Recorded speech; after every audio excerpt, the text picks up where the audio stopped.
روزہ رسول کے اندرونی مناظر اور وہاں پر موجود تبرکات ہمیشہ ہی سے مسلمانوں کے لیے بہت باعث دلچسپ رہے ہیں۔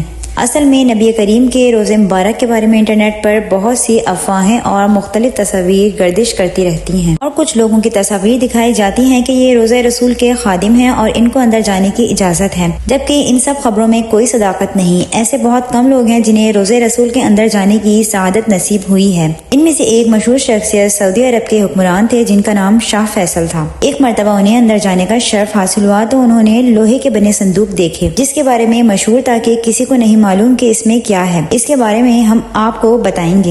شاہ فیصل جب روزہ رسول میں داخل ہوئے تو کیا دیکھتے ہیں کہ لوہے کے بڑے بڑے صندوق ہیں جو کہ مقفل ہیں، سب میں تالے پڑے ہیں۔ تو شاہ فیصل نے ایک کمیٹی تشکیل دی۔ عشاء کی نماز کے بعد یہ صندوق کھولے گئے۔ یہ صندوق دراصل سلطنت عثمانیہ کے دور سے ہی روزہ رسول میں موجود تھے۔ جب صندوق کو کھولا گیا تو اس میں سونے کے زیورات پائے گئے۔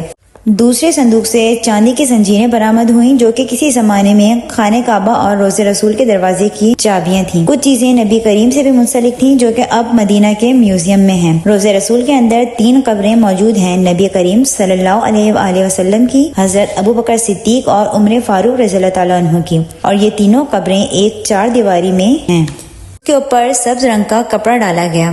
سنہری جالیوں کے پار سبز کپڑے سے ڈھکی 5 دیواری ہی نظر آتی ہے۔